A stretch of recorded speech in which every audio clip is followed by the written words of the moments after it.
Welcome back, warriors. Pam Palmater, and I'm the host of this show, The Warrior Life. We cover everything from native sovereignty, treaties and land back, to decolonization, reconciliation, and how to support the struggle. So if you're interested in hearing from Native peoples all over Turtle Island, from sovereign Indigenous nations, talk about Indigenous resistance, resurgence, and revitalization, then this is the podcast for you. And there's many free ways to support this podcast. You can like it, you can give it 5 stars on your favorite podcast app, or share it on your social media. Teachers can even share it in their classrooms. And on today's podcast, I have an award-winning journalist who, get this, she owns her own news outlet. And no, I'm not talking about some big corporate millionaire who owns a biased conservative newspaper conglomerate. I'm talking about a legit independent news outlet that is doing incredible work. So stay tuned, because we all need independent media.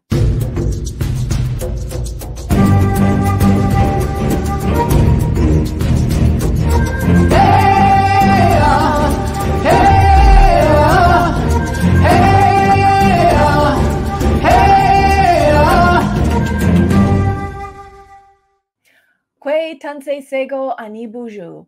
Welcome back to a new season of the Warrior Life podcast, and happy Mikmaq History Month. But if you'll remember from our last podcast with the amazing Jarvis Googoo, we decided that the name of Mikmaq History Month should really be Mikmaq History and Present Day Month. That sounds a lot better, because we're totally still here, despite everything that's been done to try to wipe us off the face of the earth. And today's guest is someone who is literally so perfect for Mikmaq History and Present Day Month. She's an award-winning journalist and owner-editor of her own news outlet called Googoo News.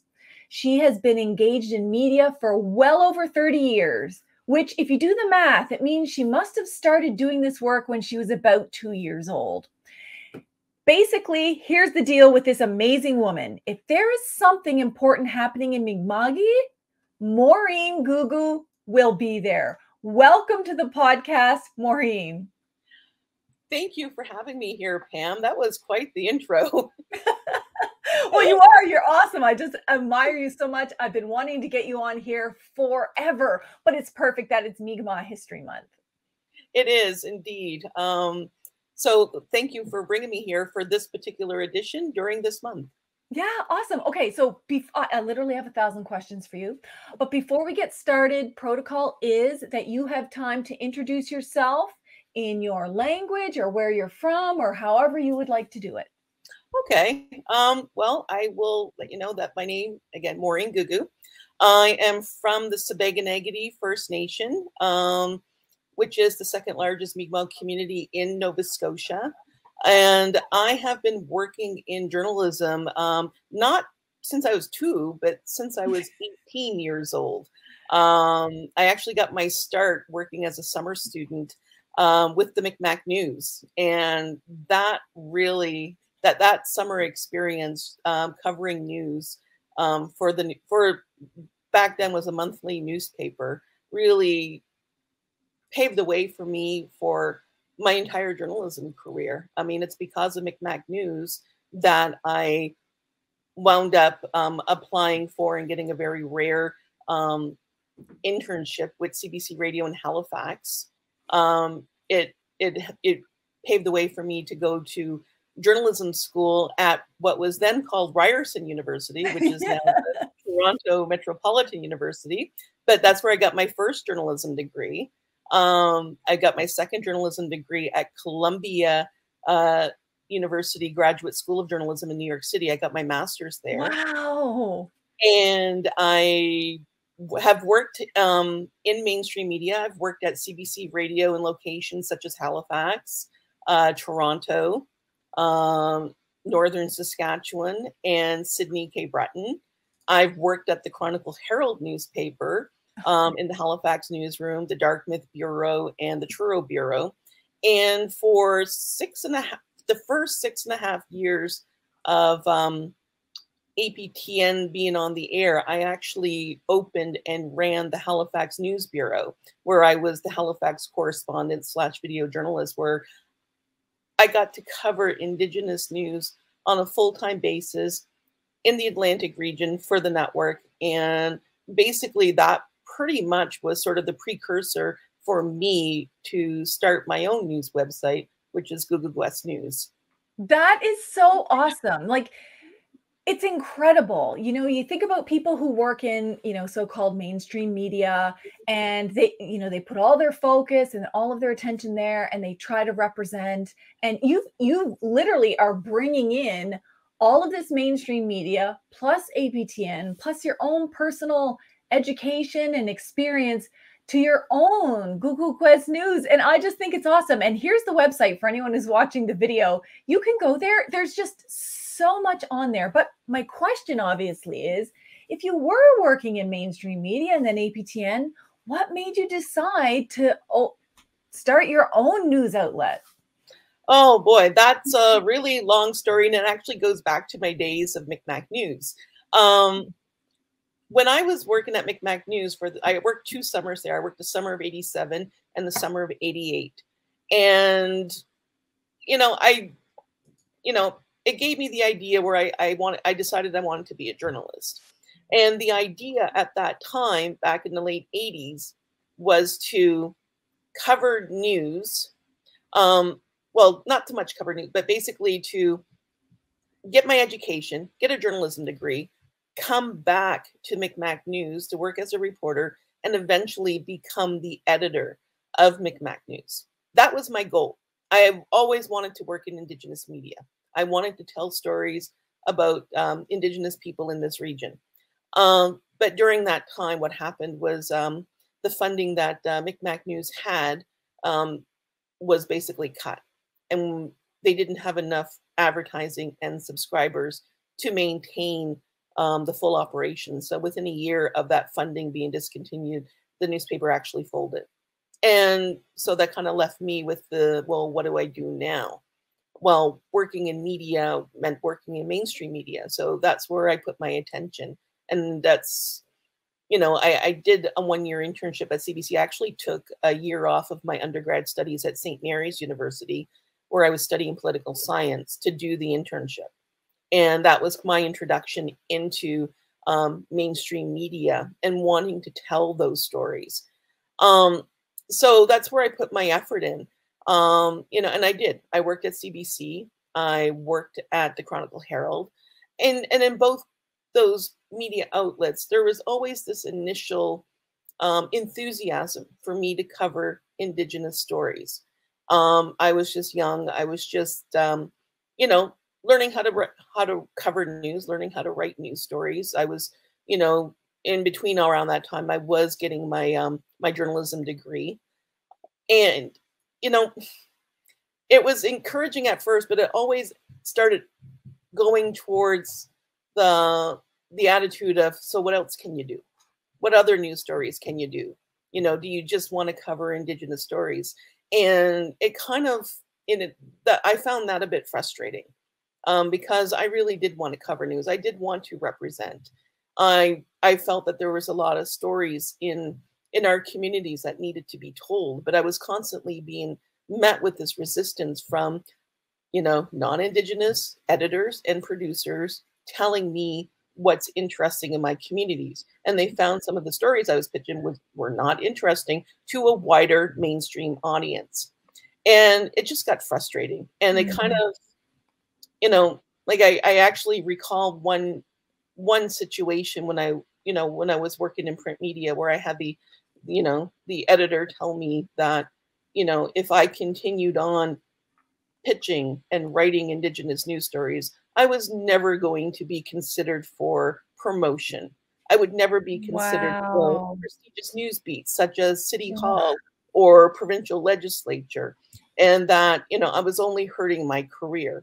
And during that exchange, not once did that editor ask me what I wanted to do, what were my ambitions. My ambitions were to tell Indigenous stories. So basically, I left media for about almost 2 years, Wow. And then during that time, and I wound up working communications with the Union of Nova Scotia Indians.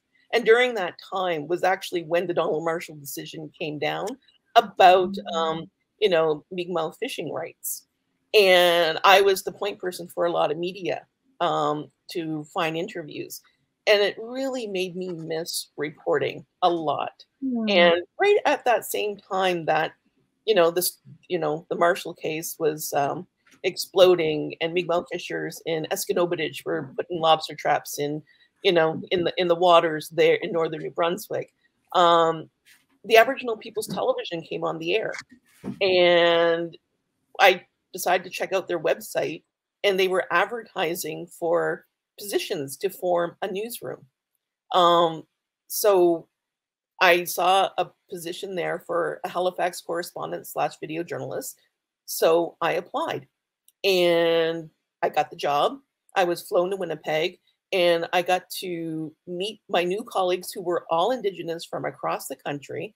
And for the next 2 months, we all met and worked towards developing the first news show dedicated to Indigenous news. And it aired on APTN, I believe, in April of 2000. So I was part of that original team.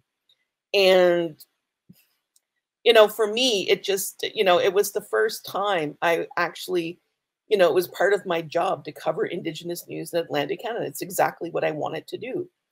And I had a blast. I got to cover the stories that were going on in Burnt Church.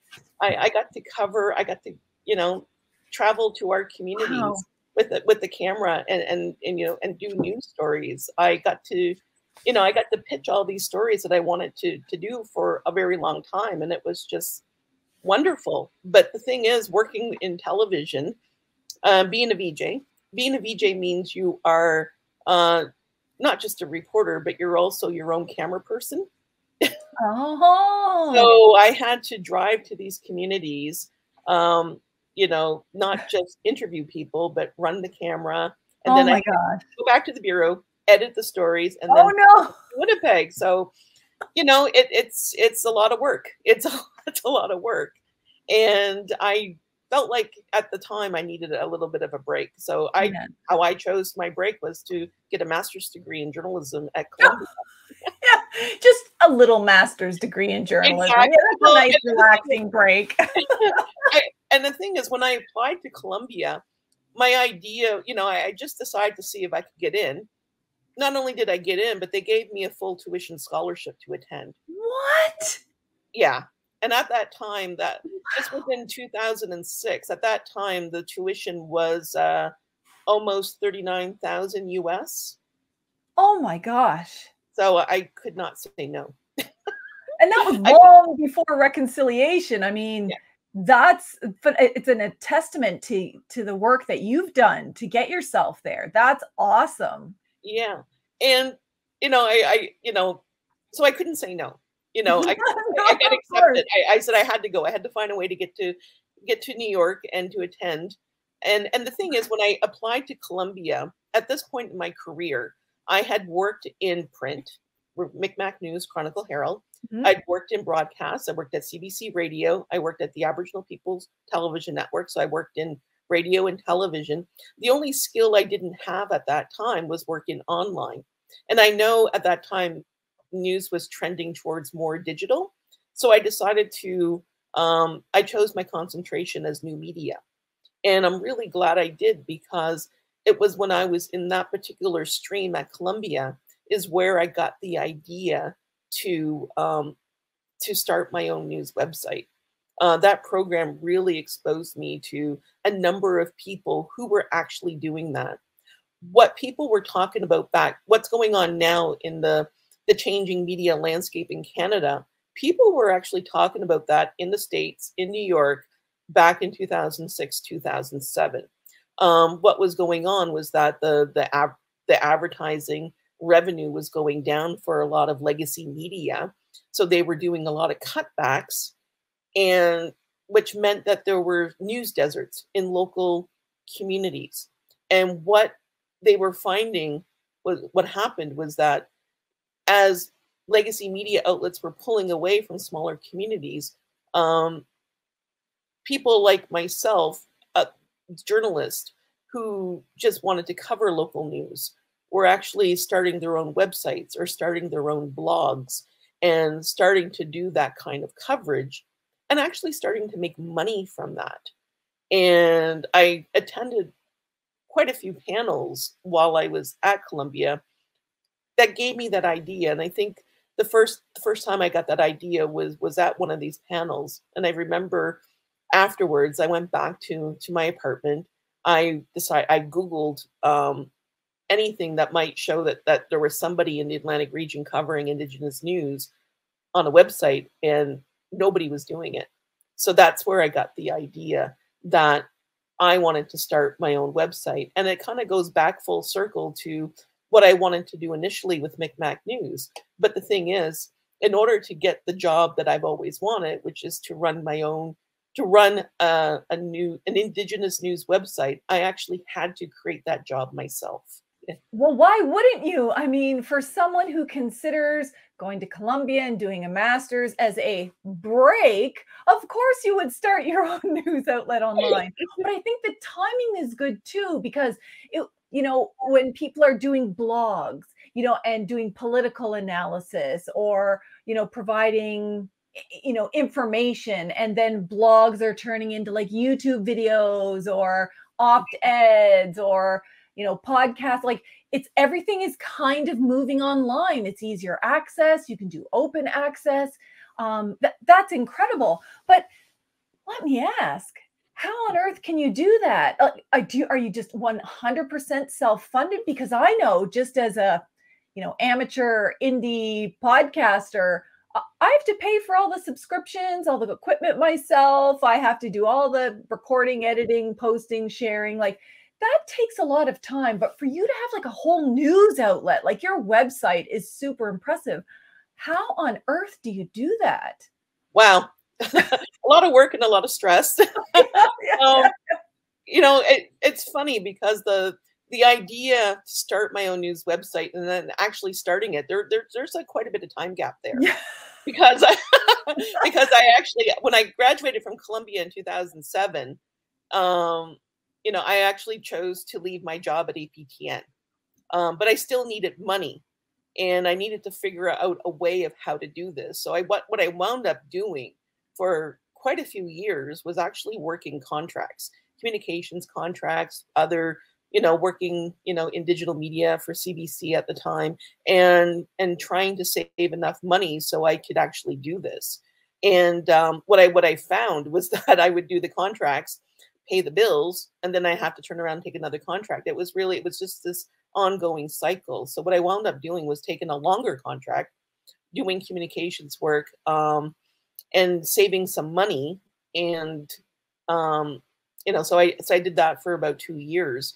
So when I was ready to finally launch my website, I had to make sure that I had enough money in the bank account to basically to support us, because we knew it wasn't going to be easy. But at the same time, I think it was about maybe a year before we officially launched Googoo West News. I'm a big fan of the Canada Land podcast. And one of the ways that Jesse Brown funds Canada Land is through crowdfunding, through Patreon. And I looked at other crowdfunding campaigns before, the one-off ones, but what I really needed was something that was more sustaining. Yeah. So when I launched Googoo West News back in 2015, I launched a Patreon campaign as well, and asked people to support me. And, people started to support, and I wouldn't say it was completely sustaining. So we really had to rely a lot on our savings. So we started to burn through our savings. And a year after we launched the website in 2016, we actually decided to start selling advertising space. So from then on, the way we fund ourselves is kind of, Patreon and selling some advertising. And for some reason, it always seemed like, it was just enough to pay the bills for us. And, you know, and it was really a rough go. It's just myself and my husband, who is the photographer for the website. It's just the two of us working on the website, making sure we had enough gas money to go to communities to cover stories.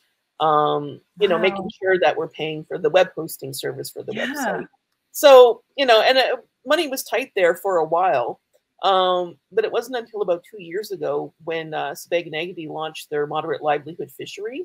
And what happened was, you know, I went there for the launch and I covered the story, you know, but then everything started happening on the Saulnierville Wharf.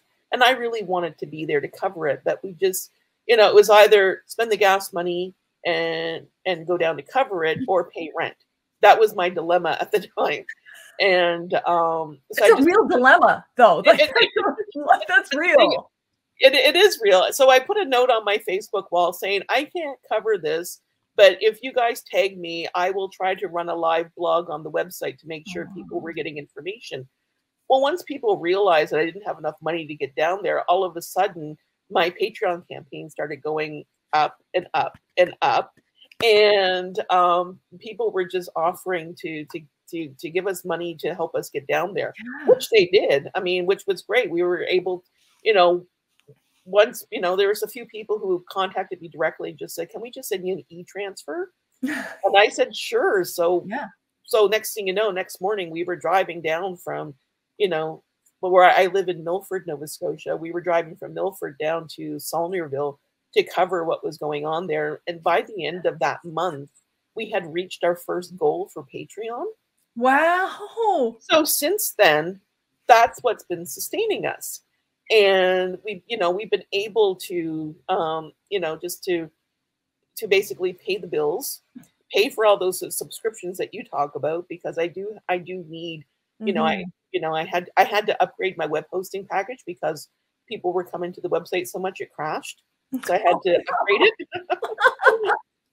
And we're still selling some advertising from people. So basically, that's how we fund ourselves, you know, through people who support the journalism on Patreon.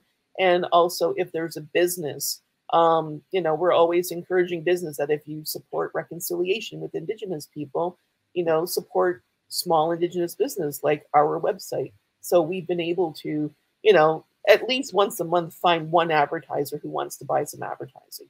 We would like to have more because you know, if we made more, my next goal is to actually have a freelance budget so I can hire people to do stories for us. And eventually the next goal would be to turn those freelancers into staff people. Like I actually want to run a fully functioning news organization with reporters. Right now it's just me and my husband. And, you know, I want to keep posting a lot of stories, but there's a lot of stories where I need to do some research and I have to step back. So I can't file as much as I want, but at the same time, I realize I do need to keep people informed. So, you know, it would be nice if we had a bit more money so I can actually hire a freelancer to cover a story while I work on a more in-depth story, such as what I'm working on now, which is the fishermen who were charged 2 years ago are working their way through the courts now, where they're having to defend themselves and use the moderate livelihood treaty right to do that. And it hasn't been easy for them,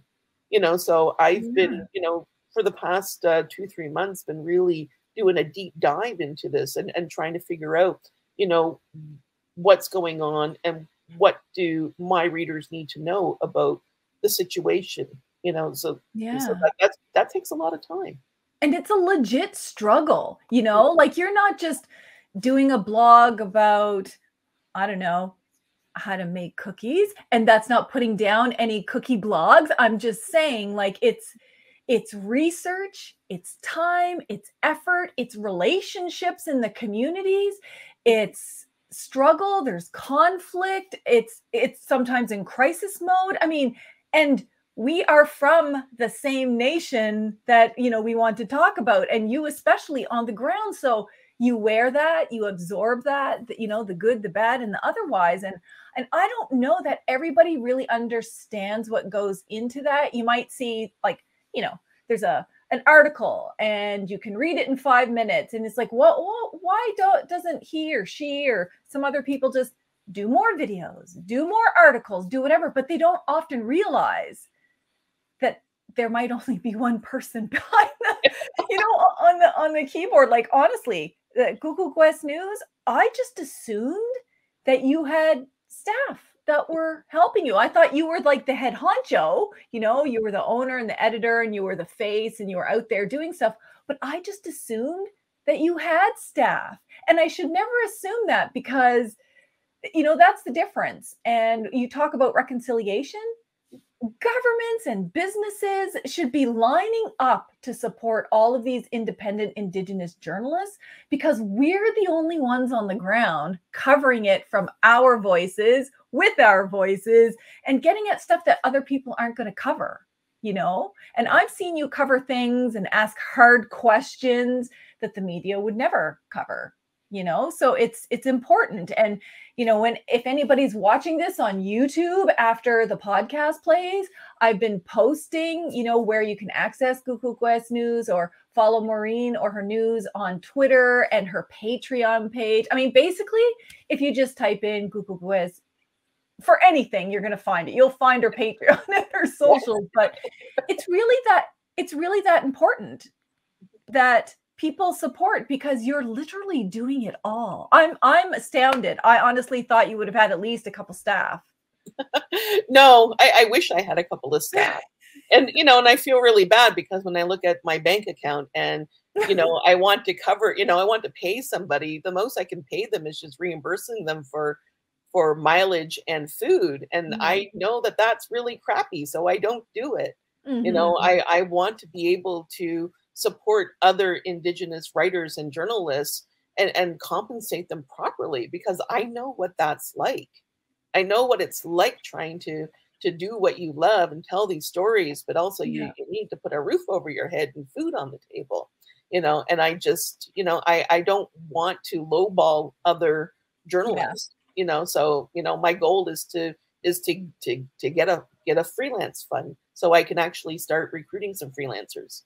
And then eventually everyone who's listening or watching, support Maureen and her dream, her legit dream, which benefits all of Mi'kmaq, but it benefits like the treaty partners in Mi'kmaq, and it benefits First Nations all across the country to know what's happening. I mean, that's really reconciliation in action, when you're supporting someone's dream, which is, your dream is really just to serve other people. Some people's dream is to, I don't know, be the Queen of England or something. It's very individual. You're like, but I just want to pay people. You know what I mean? And so that's really important. And I also want you to support her dream, because I want to write op-eds for her. I want to participate. I want to see if she'll hire me to do things too, because I know how hard it is. I mean, I literally had to watch 1,000 YouTube videos just to learn how to podcast, how to edit, how to, change things, which apps to use. I'm not a journalist. I don't have any of this stuff, but we put an awful lot more work into the things we do than people actually see. And so, and the other thing I want to ask you about too is, you are covering Mi'kmaq. You are covering our people and our communities, the traumatic issues, the political issues, sometimes conflict. Do you ever find it a challenge as a Mi'kmaq journalist to be covering Mi'kmaq issues, especially when you wade into the political front, because there's always controversies? Yeah, there is. I mean, it is difficult, but the thing is, I've been working as a journalist since I was 18 years old. Basically, when people see me come on the scene, they know I'm a journalist. and that's how they treat me. I mean, that's my whole adult life. That's how people treat me. And at the beginning, it was really tough for me to cover political issues, because when you're Mi'kmaq, you're told to respect your elders and not to challenge them. But that kind of goes against what you're supposed to be as a journalist, especially when you're covering political issues and covering accountability issues. It means you have to ask the tough questions. And, for me, like I said, at the beginning, it was really tough. But I remember a couple of chiefs in particular, I mean, they've passed away now. That would be Chief Reg Maloney for Sipekne'katik and Millbrook Chief Lawrence Paul. I had to ask them really tough questions and I had to ask them really on camera because I was doing this for APTN. And afterwards, you know, I because I had to put them on the spot, you know, afterwards I kind of felt bad. So I was trying to, I wouldn't say I would came out and apologize, but I was being very apologetic to them for, you know, asking them such tough questions. And both of them in their different ways, both told me that, you know, we know that this is a job you're doing. We know you're just doing your job, and tomorrow is a new day, is what they both told me. And that really made me feel better about asking the tough questions. Wow.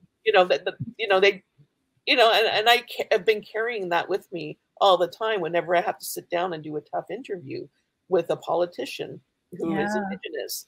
You know, they recognize that this is just the job I'm doing, and that tomorrow, you know, it's another issue that everyone's going to be dealing with. So they take it as if this is their job as well.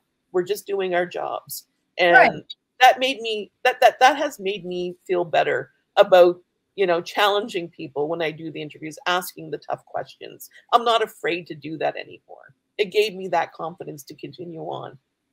Oh, that's good. You know, it reminds me of, you know, the Bugs Bunny cartoon. You're probably as old as I am, maybe, or where, you know, you've got the shepherd dog and the coyote, and they're all friends and they're hanging out, but they punch the clock to go, one to try to kill the sheep, but one to try to protect, and they're like arch enemies. But when they clock out, they're like, "Hey, Fred, let's go walk down the road together," or something. You know? That's exactly how it is. Yeah. You know, and like I said, it took me a long time to get there, but once I got there, you know, it just doesn't bother me anymore. You know, I think that's just a political thing altogether. So you probably know I do a lot of political analysis and critique of legislation and things like that. So most First Nation politicians, they don't get offended when I criticize what they do or don't do, but there's always a handful who then you become their arch enemy and they take it personally, and they forget that, you know, it's politics or it's law or whatever.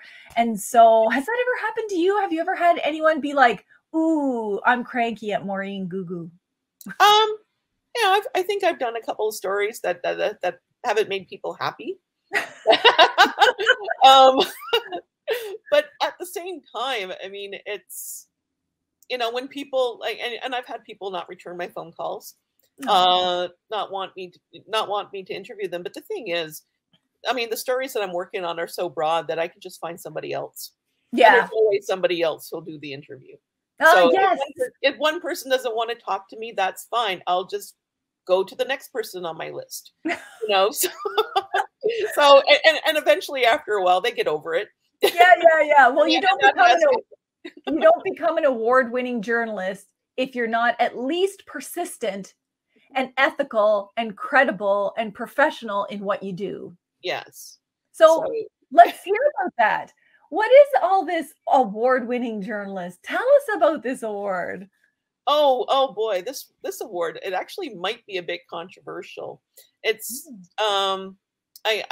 this was actually when I was working at CBC. I was the morning news editor in CBC Cape Breton. And at that time, this actually came about from some story I was working at APTN. It was about the Métis people in Nova Scotia asserting rights. I mean, they were dealing with the whole fisheries issues and they wanted to be recognized as a people here. And that's really controversial. So, so I did a few stories about that.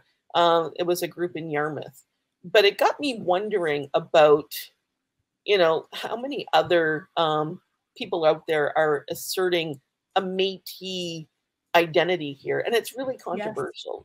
So I decided to examine that, and I did a documentary for CBC Radio for Maritime. At the time, I think it was Maritime Magazine, and the documentary I actually called it Indian Enough. Oh, yes. So it was about a 10-minute documentary, and I submitted it to the at the time, I'm looking it up here, the Radio Television News Directors Association. It's a national organization, but they also have regional.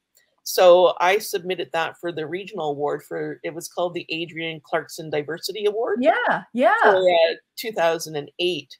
And I actually won in that category for that documentary. Yay! Yay! So yeah. And I wanted to win more awards, but the thing is, this is kind of funny. I've been wanting to submit my stories from Googoo West News for other awards, but we've just never had enough money for the entry fee. Isn't that silly? Like, it's a vicious circle for good or for bad. So people with staff and money and resources can get their staff to put all the documents together for awards, keep an eye out on awards, constantly apply, where if you don't, you can't. Yeah. And then like one award gets another award, and it's just a vicious circle. So another reason why we need to support Maureen's dream to have staff so she can get the recognition she deserves. I mean, you're my absolute favorite, bar none, because I like how you are just honest and direct, but fair. And, you know, we never have to worry that you're going to portray us in a racist way, like the way sometimes mainstream media does. You know, it's not so great. And of that, you know, like one of the things that I know, because we've had a chat about this a couple times, but I want to talk a little bit about some of the stories you cover. Now, obviously, you told us about covering what was happening in Sipekne'katik with those racist fishermen and setting things on fire and destroying traps and just being horrible.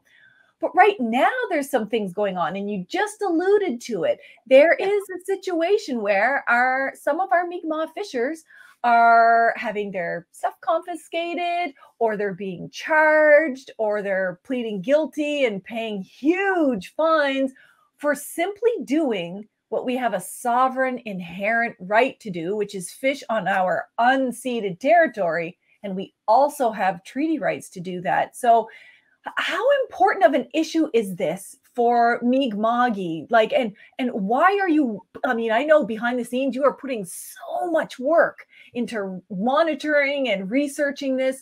Why is this one so important to you? I think it's because it's important to everybody. I mean, everybody wants, I mean, the one common thing that I find my readers are really interested in is about their Aboriginal and treaty rights and what's being done to challenge that. It's the thing that gets the most hits on my website. Sometimes my coverage actually crashes my website because of it. And it's, you know, for me, it's you know, like 2 years ago when Sipekne'katik launched their moderate livelihood fishery and the conflict happened in St. Mary's Bay, a lot of fishermen around that time were getting charged. And I see mainstream media go and down to Saulnierville every year since then to cover the same conflict. But for me, I was really curious to know what was happening when these fishermen and fisherwomen had their gear seized, had their catch seized, maybe had their vehicle seized. And, you know, nobody really followed up on what was happening to them. So about a year ago, I actually started doing a deep dive into the courts to find out how many people were being charged and what was happening to them through the courts. So I started monitoring a lot of the cases, and what I've been finding, and I'm trying to, you know, right now I'm trying to reflect all of my findings in ongoing stories on my website. But what's been going on is that these individuals are being charged with illegal fishing. A lot of them want to defend themselves using their treaty right to earn a living through, you know, or to earn a moderate livelihood through the fishery. They want to use that. Some cases, a handful of cases, they're able to assert that in the courts, but in a lot of cases, they're unable to do that. And it's a lot of it has to do with their representation. They're these fishermen who are out on the waters. They're not rich. They, you know, they don't live on much. This is the only way that they can earn a living, by exercising their treaty right. But what happens is that when they get charged and have their gear seized, they're, you know, if they want to fish some more, they actually have to go buy new gear, which is not a cheap industry. You know, traps cost a lot. You know, a boat costs a lot. You know, crates cost a lot, and they're getting all of that confiscated. So the only thing that they can do is just deal with the charges that they have. You know, some of them get representation, some of them can't afford that. They apply to legal aid. Legal aid is not covering fishery offenses. So if they want to hire a lawyer, they have to do it through their own pocket, but they don't. So a lot of them wind up pleading guilty. That just happened about a couple weeks ago in Digby Court. An individual pleaded guilty and got charged $8,000. And it has and the individual also had their truck seized. So they're, you know, they're using that as part of payment for that. Then there's other cases where they actually do have a lawyer who is, you know, basically, I don't want to say they're working pro bono, because they aren't, but they're not charging them that much. And, you know, just because of this one particular lawyer who feels like it's necessary to challenge the federal government on these charges, you know, they're working their way through the courts. And what I find really interesting in those cases is that the federal crown is ready to argue that these fishermen, these Mi'kmaq fishermen, have to prove that, you know, where they got charged. In one case, it would be the wharf near Weymouth, just outside of Digby. They would have to prove that there was a historical Mi'kmaq community there, that, you know, that community still exists, and that those particular fishermen are historically connected to this local Mi'kmaq community, and that they're still members of this local Mi'kmaq community. So the thing is, when you look at Weymouth, there is, you know, the nearest Mi'kmaq community in that area would be Bear River First Nation, you know, and it's not really local. You still have to drive inland for about 20-30 minutes to get to that community.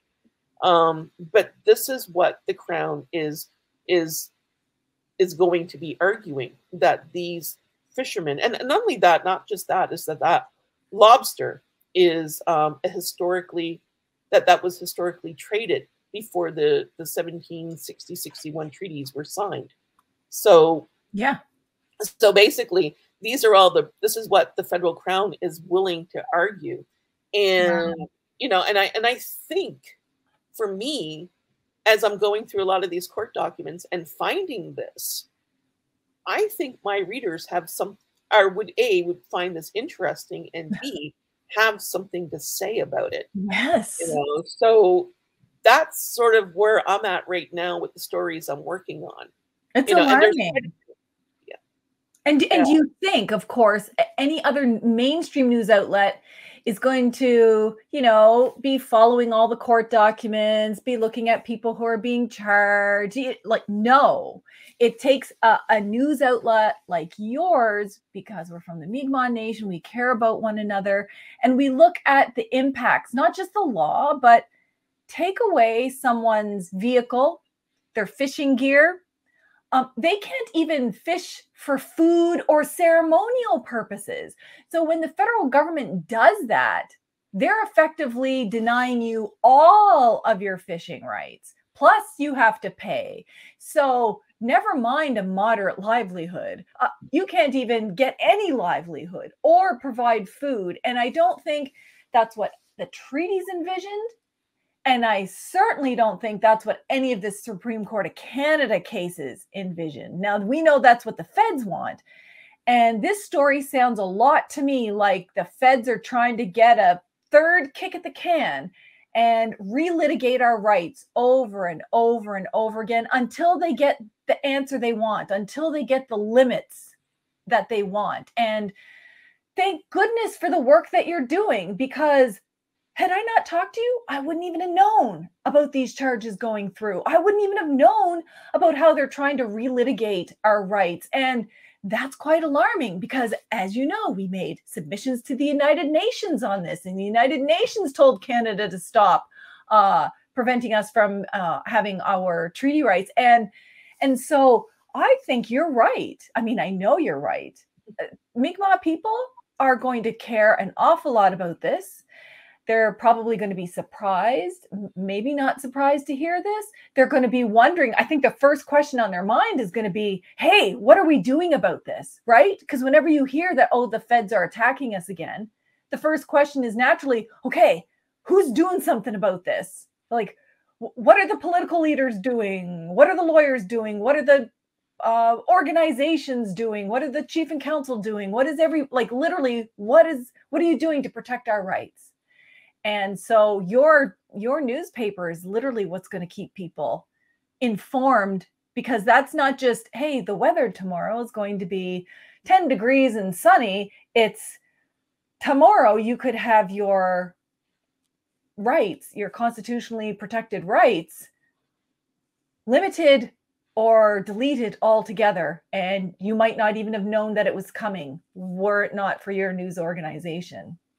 And what you're talking about now is exactly what I'm talking about, that I know my readers would find this interesting and would have something to say about it. I think your reaction kind of illustrates that. But it also comes back to that whole full circle of Mikmaq news.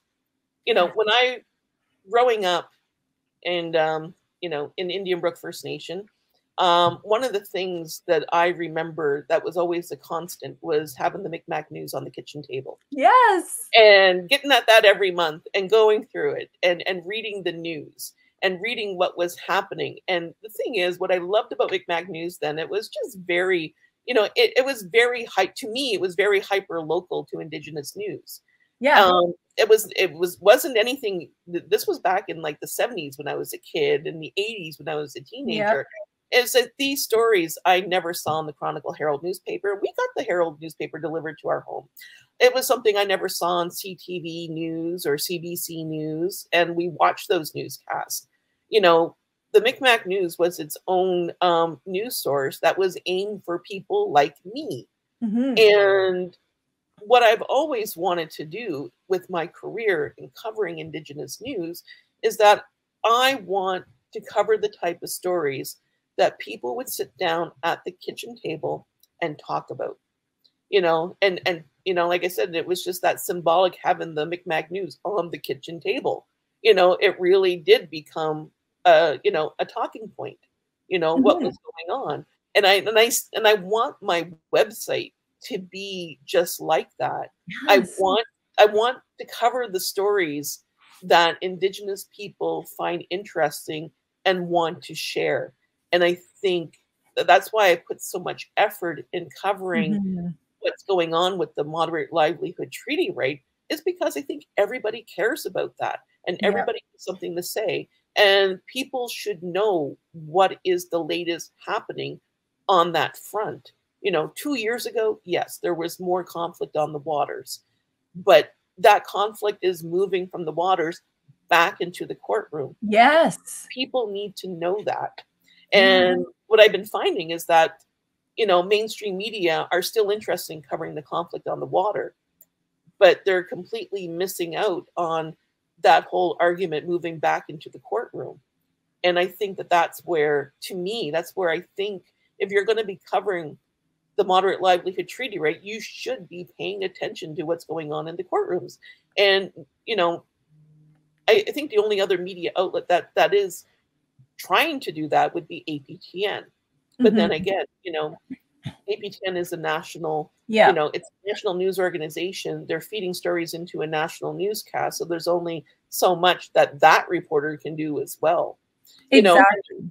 And that person is being told what to do from another editor. Yeah. I don't have that burden. I can decide what I want to cover. And that's the best thing about my website. Yes. I get to choose what I want to cover, and I'm choosing to cover this. And with the hits that I'm getting on my website, tells me I'm doing the right thing. Yeah. Oh my gosh. Without a question, you're doing the right thing. And I love listening to you because it reminds me of the old days. Yeah. I remember the Mikmaq news. And in New Brunswick, we also had the Malamik news, you know, covering Maliseet and Mi'kmaq people. And it's like, you could get everything like, oh, they're proposing changes to the Constitution, like something big. And it can also be, you know, Jane Sakobi celebrated her 90th birthday and she's sharing the you know, Wolastoqey language and like the good stuff, what people like nationally might consider like little stuff. Just everything. Or Indian summer games are going to be from this date to this date, and Big Cove or Elsa Bookdook is covering it, and just all of that cool here's our news stuff. Yeah. And you know, like I've told this story on other podcasts before, but ever since I was a little girl, because I was so involved in politics because of my older brothers and sisters, I used to watch them. I wanted to have what I called PAM news. So my brother got me a tape recorder when I was in grade 4, and I used to just narrate and be a reporter and be a anchor about everything that was happening. Oh, I was at the land claim meeting today and I saw Joe punch Bob, and you know what I mean? Like I was my own little news. And I always thought, you know, I think part of that is probably from things like the Mi'kmaq news or Mikmaq news and Malamik news, and just the coolness of being connected with everyone, because way back then we didn't have social media, right? Exactly. So that was one way of actually knowing, hey, so-and-so got an award in hockey. Isn't that awesome? And the thing is, one thing I have realized about covering news, Indigenous news here, is that one of my concerns before I launched my website was that, you know, everyone's connected on social media, especially on Facebook. Everybody, you know, gets up on everybody else's business, you know. It's you know, in Mi'kmaq we call that nail egg, right? Everyone's so nail egg on Facebook. So I was always wondering, if people are sharing their information, would they even care about having, you know, a website that's giving them news if they're just sharing their own personal news with each other about what's happening? But the one thing I did find one thing I noticed is that people still crave to have something put into perspective for them. Yes. Somebody to point out, what does it all mean? You know, why should I care? You know, they wanted to put it into context for them. And that's what I find with the news stories that they share, is that they're still craving that whole, you know, what does it all mean? I need this in context. I need to know why I care about this. They want somebody to put that into perspective. And that's what I find when I do post a story and they do share it, is that they are finding somebody putting that into perspective for them. So even though everybody's all oversharing on social media all the time, they're still craving that perspective and that context. And I find that really encouraging for the future of Indigenous news. Oh my gosh, yes, because the Facebook news, let's just say it's a little more on the interpersonal side and a little less on the what's happening in the law. And one of the benefits of Googoo's news is there's no relationship status. You're not going to hear about someone broke up with someone or someone cheated on someone. You're just going to get the hard-hitting news. And you can always go to Facebook if you want all of the relationship status stuff. Yeah, exactly. Oh, well, Maureen, what can people do? This might be an obvious answer, but you know, as we're rounding out this session, I always ask people, what can we do to A, support you personally on your dream or your endeavors, and B, what can people do to support the Mi'kmaq Nation? Oh boy. Well, I'll answer the last part first. Is to support the Mi'kmaq Nation, to me, is to be an ally. To be an ally for the issues that are important to Mi'kmaq people. To be an ally against racism. Mhm. to be an ally for treaty rights, to be an ally for culture and for language, and to be supportive of all that. To me, that's how you can support the Mi'kmaq Nation, is be an ally. Yeah. You know, those are the people I gravitate towards. You know, Yeah. if you're an ally to, you know, to Indigenous issues, you're somebody I'm going to sit down and listen to and talk to, and have a conversation and educate. You know, in terms of of supporting Google West News, I Yes. think that's obvious. I mean, I do have a Patreon campaign. You know, there's all sorts of levels on how you can pay. I mean, it is a monthly contribution. Mhm. You know, you can contribute anywheres from, you know, $1 to $20 a month. It all depends on how much you want to support. But I can tell you, when you support, you know, Google West News through Patreon, your monthly contributions goes towards supporting the website, supporting what's needed to keep the website going. Mhm. You know, it goes towards, for me, it goes towards paying the bills Mhm. so I can concentrate on news stories. It goes towards a travel budget, so my husband and I can pay for gas to go to the communities. Yeah. It goes towards paying for accommodations, because if we go on the road, that requires Yeah.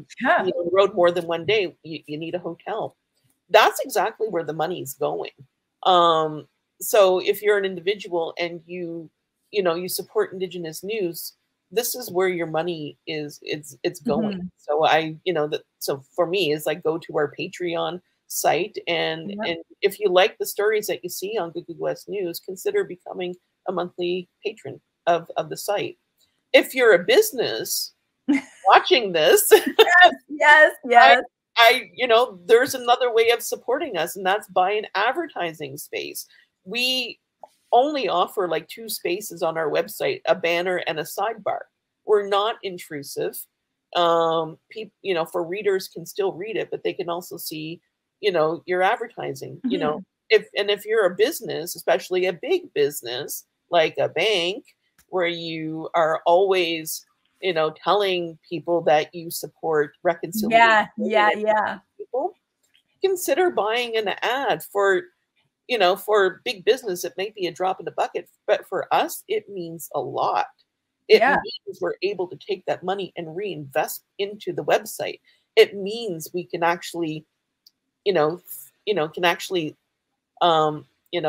build on a freelance budget, which is what I've been trying to work towards. Yes.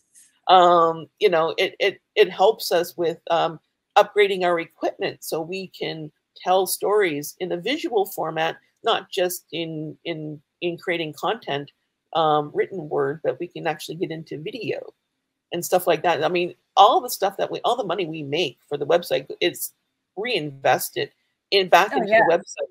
So, like I said, if you're a business out there, consider buying an ad. It may be a little bit of a money in your budget, but for us, it means so much to us. I mean, it's even just one ad. If you buy one ad for even 2 weeks, that means, for us, that's like we can go to an ex go on a couple of more road trips a month. That's what Oh, that means for us.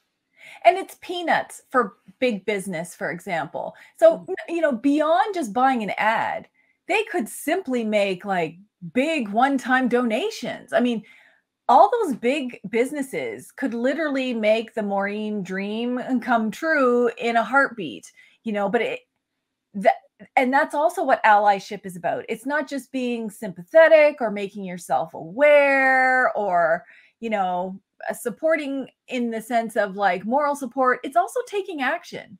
And sometimes, yes, resources are action, helping to fund lawyers for land defenders, helping to fund new independent news outlets, things like that. And I always call on our listeners to support all Native creators by liking their work, commenting on the work, sharing the work, leaving ratings, using it in your classrooms, like using it everywhere. Because as I don't have to tell you, all the social media algorithms, get like really excited when people are sharing and commenting, and then it gets shared to other people that would not necessarily get it. So those are some of even the free ways that people can help Indigenous content creators like Maureen, who's got her own news outlet, which I just think is so cool. And, you know, she's not living in a mansion either with like 10 Ferraris. She's literally on the road with her bologna sandwiches trying to get to the next hot issue that's happening. So yeah, that sounds like us. Yeah. Well, Maureen, it has been so awesome to actually get to talk to you. I know I just only met you recently in person, and I could have talked to you all day. And the same with here. I think that's why I do this podcast. It's not even a podcast. I just get to talk to the most amazing people.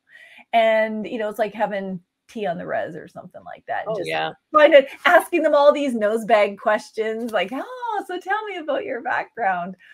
Thank you for doing this, because I know you are busy and you are trying to run your own news outlet. I really appreciate it. I appreciate everything that you do, all the Mi'kmaq people that you support. That's why I had to have you for Mi'kmaq History and Present Month, because you are a mover and a shaker, and you're out there protecting us in ways that we don't even know half the time. So for me personally, thank you so much for what you do. Well, thank you for inviting me to this. I really, like I said, we just met in person recently. Yeah. And I've always I enjoyed reading your commentary online whenever I see it. So I feel really honored that you've invited me to be part of your podcast.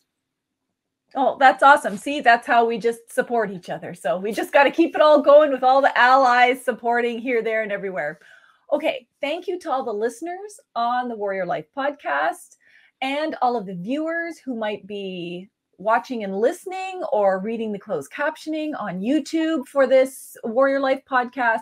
Thank you for all the ways in which you support us. Thank you for supporting all the Indigenous content creators. Thank you for always responding to every single one of my guests' calls to action. That's exactly what we need. Just follow whatever they're asking you to do and do it, and we will get to the place that we need to be.